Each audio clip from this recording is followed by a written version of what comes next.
உயர பறக்கின்ற கழுகை போலே நாம் வாணியர் குலம் ஒன்றாய் வாழ்வோம் மேலே. தர்ம சக்கரம் சுழல தமிழ் மண்ணில் தென்னிந்திய வாணியர் சங்கம் வெல்லும் என்றும். வணக்கம். தென்னிந்திய வாணியர் சங்கம் நடத்திய அன்பு பிரியாள் ஜாதக பரிவர்த்தனை கூட்டத்தில் நமது சங்கத்தின் தலைவர் திரு சி. காந்தி செட்டியார் அவர்கள் ஆற்றிய உரையின் மிகச் சிறப்பான நெஞ்சை தொட்ட ஒரு பகுதியை உங்களோடு பகிர்வதில் பெருமகிழ்ச்சி அடைகிறேன். தலைவரின் உரையில் உருகிய உன்னத வரிகள். நமது சமுதாயத்தின் உண்மையான பலம் என்பது தனிமனித வளர்ச்சியில் இல்லை, அது நாம் அனைவரும் இணைந்து நிற்கும் ஒற்றுமையிலும் ஒருவருக்கொருவர் கை கொடுத்து தூக்கிவிடும் சமுதாய முன்னேற்றத்திலும் தான் இருக்கிறது. இந்த ஜாதக பரிவர்த்தனை கூட்டம் என்பது வெறும் திருமண வரன்களை தேர்ந்தெடுக்கும் களம் மட்டுமல்ல. நம் தொப்புள் கொடி உறவுகள் அனைத்தும் ஒன்றிணைந்து நம் எதிர்கால சந்ததியினருக்கு ஒரு உன்னதமான பாதுகாப்பான வழியை உருவாக்கி கொடுக்கும் ஒரு புனிதமான மேடை. வணக்கத்திற்கும் பெருமதிப்பிற்கும் உரிய அன்னார் சண்முகம் செட்டியார் அவர்கள் 9 ஆண்டுகள் இந்த சமுதாயத்திலே தென்னிந்திய வாணியர் சங்கத்தின் தலைவராக இருந்திருக்கின்றார். எப்படி நம் சமூகத்துக்காக எதையாவது செய்யணும், சாதிக்கணும், நாம் ஒரு சரித்திரத்தை படைக்க வேண்டும் என்கின்ற ஒரு நல்ல எண்ணத்தில் அம்மாமனிதர் செயல்பட்டு கொண்டிருக்கின்றார். அவருக்கு உங்களுடைய பலத்த கரவொலியோடு தென்னிந்திய வாணியர் சங்கத்தின் சார்பாக எங்களது நெஞ்சம் நிறைந்த வாழ்த்துக்களையும் பாராட்டுகளையும் நான் தெரிவித்துக் கொள்ள கடமைப்பட்டிருக்கின்றேன். அன்பு உறவுகளே, அதே போலத்தான் இன்றைக்கு நமது மாணவ செல்வங்களுக்கு கல்வி உதவித்தொகை நாங்கள் வழங்கி கொண்டிருக்கின்றோம். மிக சொற்பமான தொகை தான் தற்பொழுது வழங்க முடிகிறது. அதிலும் குறிப்பாக பெரியமேட்டில் உள்ள ஜீவரத்தனம் ராஜாம்பாள் ட்ரஸ்ட் ஒரு அற்புதமான கட்டிடம். அந்த கட்டிடத்தை நீங்கள் பார்த்தீங்கன்னாக்கா அதை நாங்கள் கோவிலாகத்தான் நினைக்கின்றோம்.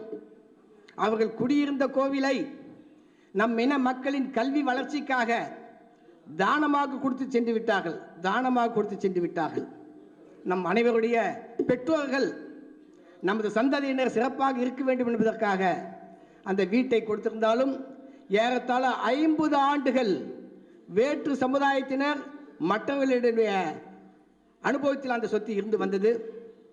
அந்த சொத்தை நாம் தற்பொழுது அவர்களிடத்திலிருந்து சுவாதீனத்தை அடைந்து அதை புதுப்பித்து நல்லதொரு கட்டிடமாக மாற்றுவதற்கு அரிய பெரிய முயற்சிகளை எடுத்து வருகின்றோம். அதை விரைவில் ஆரம்பிப்போம் என்பதையும் இத்தருணத்தில் நான் உங்கள் முன்னே தெரிவித்துக் கொள்ள கடமைப்பட்டிருக்கின்றேன். அதற்காக ஓய்வியே அறியாத உற்சாக சூரியன் போல் அரும்பாடுபட்டு கொண்டிருக்கின்ற எங்களது பாசமிகு சகோதரர்கள், இதை விட்டு போய் சொல்லுங்க சகோதரர்கள், தாசில்தார் பிரகாஷ் அவர்கள், தாசில்தார் பிரகாஷ் வாங்க, தாசில்தார் பிரகாஷ் அவர்கள், இவர்களாம் நம்ம என்ன செய்ய போறோம்?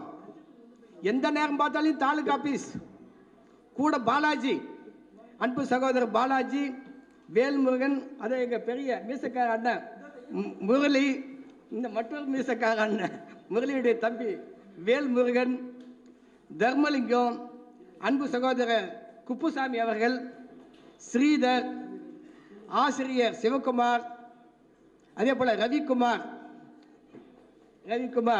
இப்படி பலரும் அரும்பாடுபட்டு கொண்டிருக்கின்றார்கள். அவர்களுக்கெல்லாம் நாம் நிச்சயமாக இந்த சங்கம் என்ன கைமாறு செய்ய போகிறது என்று தெரியவில்லை. எந்த நேரம் பார்த்தாலும் அந்த கட்டிடத்தை பழுது பார்த்துறதால சுறுசுறுப்பாக செஞ்சுட்டு இருக்கிறாங்க. கடந்த 4 மாதங்களாக கடும் உழைப்பு. அதன் மூலம் நம்மால் குறைந்தபட்சம் வருடத்திற்கு 35 - 40 லட்சம் ரூபாயை வருவாயை உருவாக்க முடியும். தற்போது 2-3 லட்சம் வந்துட்டு இருக்குது. அதை 40 லட்சம் ரூபாய்க்கு குறைவில்லாமல் வருவாயை பெருக்க முடியும்.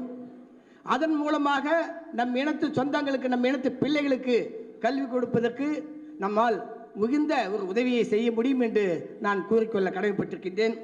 அதற்காக உங்களுடைய ஒத்துழைப்பும் அருளாசியும் வேண்டி இத்தருணத்திலே நான் கூறிக்கொள்வதில் பெரும் மகிழ்ச்சி அடைகின்றேன். அன்பு சகோதரர் கல்வியாளர் ராமலிங்கம் அவர்கள் வந்திருக்கின்றார். ஏடிஎஸ்பி அன்பு சகோதரர் மதுரையிலிருந்து மிஸ்டர் சேகர் அவர்கள் வந்திருக்கின்றார்.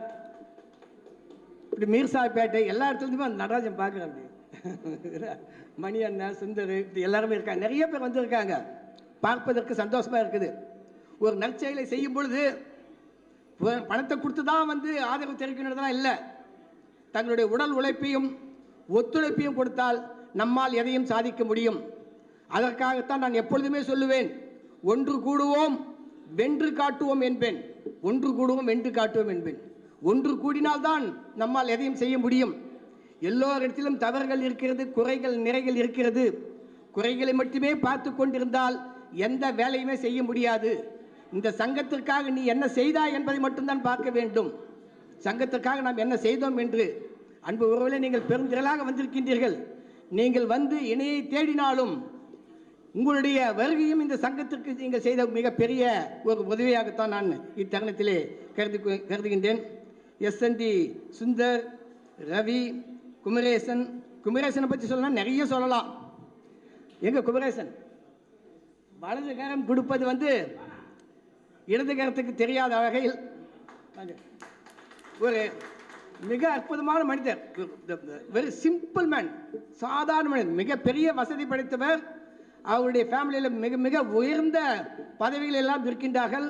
எதையுமே வெளியில் காட்டிக்கொள்ளாமல் எந்த ஒரு நிகழ்ச்சி என்றாலும் வெளியில் சொல்லாத வகையில் அவர் உதவிகளை செய்வதில் ஒரு மாமண்டன். அத்தகைய நல் இதயங்களையும் உள்ளங்களையும் இந்த சங்கம் பெற்றிருக்கிறது.